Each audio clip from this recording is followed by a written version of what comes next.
सनातन आस्था और भारतीय शिल्पकार का अद्भुत संगम माने जाने वाला विश्व का सबसे बड़ा शिवलिंग तमिलनाडु के ऐतिहासिक शहर महाबलीपुरम से अपनी हजारों किलोमीटर लंबी यात्रा पूरी करते हुए आज बिहार पहुंच चुका है।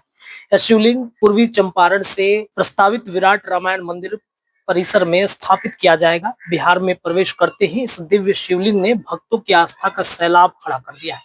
जैसे ही शिवलिंग गोपालगंज पहुंचा, पूरा इलाका हर हर महादेव के जयघोष से गूंज उठा।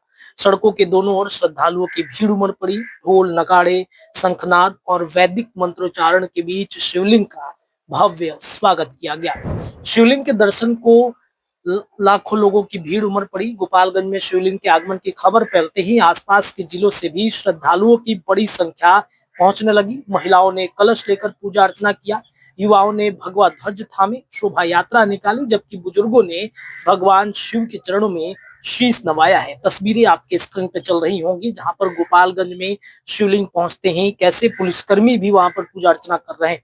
श्रद्धालुओं का कहना था कि इतने बड़े विशाल शिवलिंग के दर्शन जीवन में पहली बार हो रहे हैं, जिसे देखकर मन भाव विभोर हो गया है। कई स्थानों पर फूलों की वर्षा की गई है। शिवलिंग को पुष्पमाला से सजाया गया है। शिल्पकार और आस्था का अद्वितीय प्रतीक यह शिवलिंग केवल धार्मिक आस्था का ही नहीं, बल्कि भारतीय शिल्पकला की उत्कृष्ट मिसाल भी है। तमिलनाडु के महाबलीपुरम में इसे कुशल कारीगरों द्वारा महीनों की मेहनत से तराशा गया है। बताया जाता है कि इसके निर्माण में आधुनिक तकनीक के साथ पारंपरिक पत्थर शिल्प का अद्भुत संतुलन देखने को मिलता है। इस शिवलिंग का आकार, ऊंचाई और वजन इसे विश्व का सबसे बड़ा शिवलिंग बनाता है। विशेषज्ञों के अनुसार यह शिवलिंग आने वाले समय में देश ही नहीं बल्कि विदेशों से भी श्रद्धालुओं और पर्यटकों को आकर्षित करेगा। आने वाले 17 जनवरी को ये विराट रामायण मंदिर में स्थापित होने जा रहा है, जिसे लेकर के तमाम वहाँ के स्थानीय जो साधु संत है उनमें भी काफी जो उत्कृष्टता है वो बढ़ गई है। पूर्वी चंपारण में प्रस्तावित विराट रामायण मंदिर को देश के सबसे भव्य धार्मिक परिसरों में शामिल किया जा रहा है। इस मंदिर में शिवलिंग की स्थापना से इसे एक समग्र राम शिव आस्था केंद्र का स्वरूप मिलने जा रहा है। धार्मिक विद्वानों का मानना है कि रामायण काल में भगवान शिव और श्री राम की आराधना का गहरा संबंध रहा है।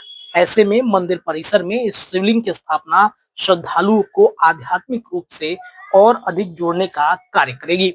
सुरक्षा व्यवस्था के पुख्ते इंतजाम शिवलिंग की यात्रा के दौरान प्रशासन की ओर से देखने को मिले हैं। गोपालगंज सहित जिन जिन जिलों से शिवलिंग गुजर रहा है, वहां पुलिस बल, ट्रैफिक व्यवस्था और मेडिकल टीम की तैनाती की गई है। प्रशासन का कहना है कि श्रद्धालुओं की संख्या को देखते हुए किसी भी प्रकार की अव्यवस्था ना हो, इसे लेकर लगातार निगरानी रखी जा रही है। आगे की यात्रा और स्थापना की तैयारी की जा रही है। गोपालगंज के बाद यह शिवलिंग अगले चरण में पूर्वी चंपारण की ओर रवाना होगा, जहां विधि विधान और वैदिक अनुष्ठानों के साथ इसे विराट रामायण मंदिर में स्थापित किया जाएगा। तो विराट रामायण मंदिर में इसकी स्थापना होगी और इसको लेकर के तैयारियां काफी जोरों शोरों से चल रही है। वहीं मंदिर ट्रस्ट से जुड़े लोगों का कहना है कि शिवलिंग की स्थापना के दिन भव्य धार्मिक समारोह का आयोजन किया जा रहा है, जिसमें देश भर से संत, महात्मा और श्रद्धालु जो है वो शामिल होने जा रहे हैं। बिहार के धार्मिक मानचित्र पर नया अध्याय, विश्व के सबसे बड़े शिवलिंग का बिहार आगमन राज्य के धार्मिक और सांस्कृतिक इतिहास में एक नया अध्याय जोड़ रहा है। इससे न केवल आस्था को बल मिलेगा, बल्कि धार्मिक पर्यटन को भी नई दिशा मिलने की उम्मीद है। तो 17 जनवरी को इंतजार सभी को है, देखना होगा विराट रामायण मंदिर में इस शिवलिंग की जब स्थापना होती है तो किस तरीके से लोग वहां पर उमड़ पड़ते हैं। न्यूज़ के लिए पटना से मैं रत्नेश रिपोर्ट दे रहा था। जुड़े रहिए, तमाम अपडेट आपको मिलेंगे। धन्यवाद।